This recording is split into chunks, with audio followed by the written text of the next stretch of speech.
MS Excel के इस अध्याय में डेटा टैब में डेटा टूल्स ब्लॉक के अंतर्गत आज आप सीखेंगे कंसोलिडेट ऑप्शन का उपयोग करना। यदि आपने अलग अलग सीट्स पर या अलग अलग फाइल में कोई डेटा ले रखा है और आप उन डेटा को आपस में जोड़कर उनका सम या एवरेज निकालना चाहते हैं या जोड़े गए डेटा में मैक्सिमम या मिनिमम वैल्यू निकालना चाहते हैं या इसी तरह काउंट नंबर इत्यादि निकालना चाहते हैं तो इस कार्य के लिए एक बहुत अच्छा ऑप्शन है कंसोलिडेट। आइए देखते हैं इसका उपयोग कैसे किया जाता है। उदाहरण के लिए हमने यहाँ पर एक वर्कबुक में डेटा ले रखा है। यहाँ पर हमने अलग अलग वर्कशीट में अलग अलग डेटा ले रखा है। जैसे मैंने यहाँ पर एक स्टूडेंट तुषार शर्मा का 2021 का डेटा सीट 1 में, 2022 का डेटा सीट 2 में, 2023 का डेटा सीट 3 में ले रखा है। यहाँ पर हमने जो सीट 1, सीट 2 और सीट 3 पर काम किया है उसका जो टोटल है वह हमको यहाँ सीट 5 में मिल जाए तो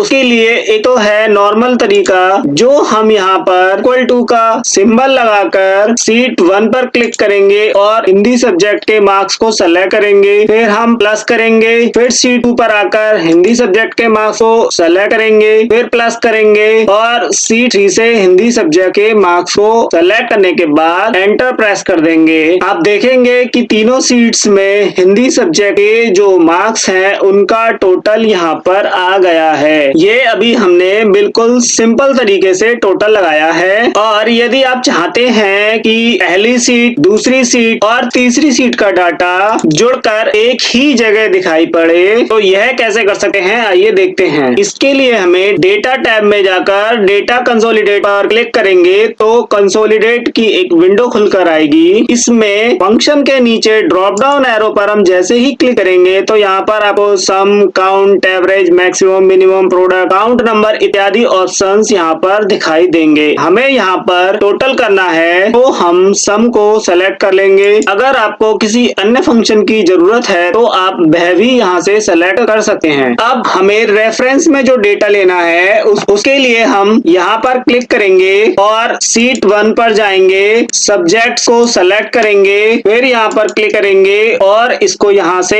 ऐड कर देंगे। तो आप देखेंगे कि यहाँ पर ऑल रेफरेंस में यह पहली सीट का डेटा यहाँ ऐड हो चुका है। इसके बाद हमें C2 का डेटा लेना है तो उसके लिए हम फिर से यहाँ पर क्लिक करेंगे, C2 पर जाएंगे और सारे सब्जेक्ट को सेलेक्ट कर लेंगे, फिर ऐड कर देंगे। तो आप देखेंगे यहाँ पर सीट 1 और सीट 2 का डेटा ऐड हो चुका है। इसके बाद हमें सीट 3 का भी डेटा ऐड करना है। फिर से हम यहाँ पर क्लिक करेंगे, सीट 3 पर जाएंगे, इसको सेलेक्ट करेंगे और ऐड कर देंगे। तो आप देखेंगे यहाँ पर तीनों सीट्स का डेटा ऐड हो चुका है। यहाँ पर हम create link to source data पर क्लिक कर देंगे और ओके कर देंगे। तो आप देखेंगे कि यहाँ पर हर सब्जेक्ट के मार्क्स का टोटल यहाँ पर आ गया है। यहाँ पर हमने जो क्रिएट लिंक सोर्स डेटा पर किया है इसका मतलब यह है कि अगर हम भविष्य में कभी भी सीट 1, सीट 2 या सीट 3 के डेटा में चेंज करेंगे तो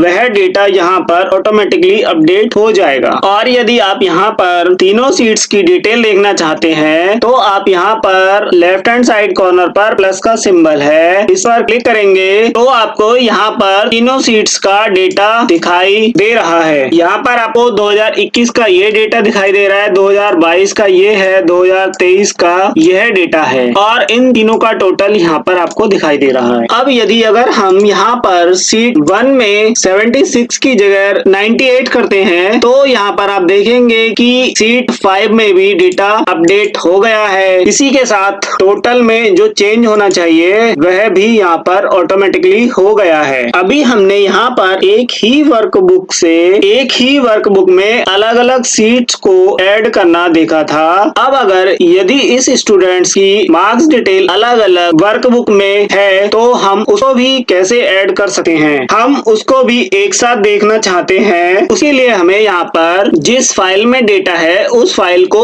ओपन करना होगा। ये देखिए यहाँ पर हमारी दोनों फाइल ओपन हो गई हैं। अब हमको स्टूडेंट का डेटा एक जगह चाहिए, वह फाइल हमने यहाँ पर ओपन कर रखी है। अब हम कंसोलिडेट ऑप्शन पर क्लिक करेंगे। अब हमको रेफरेंस में डेटा जहाँ से हमको चाहिए हम वहां से डेटा सेलेक्ट कर लेंगे। अभी ये हमारी न्यू वर्कबुक ओपन है और हमको डेटा चाहिए मार्क्स डिटेल में से, तो हम रेफरेंस पर क्लिक करेंगे, मार्क्स डिटेल को सेलेक्ट करेंगे और यहाँ से तुषार का डेटा सेलेक्ट कर ओके कर देंगे और इसको ऐड कर देंगे। अब हम अपनी न्यू वर्कबुक वाली फाइल पर जाएंगे और यहाँ से शीट 1, शीट 2 और शीट 3 के डेटा को सेलेक्ट करेंगे। फिर से हम रेफरेंस पर जाएंगे, शीट 1 को सेलेक्ट करेंगे, ओके कर देंगे और ऐड कर देंगे। फिर ब्राउज में जाएंगे, 2022 वाले डेटा को सेलेक्ट करेंगे और ऐड कर देंगे। फिर से रेफरेंस में जाकर शीट 3 पर जाएंगे, इसको भी ऐड कर देंगे और क्रिएट लिंक सोर्स को टिक रहने देंगे और फिर हम ओके कर देंगे। तो आप देखेंगे कि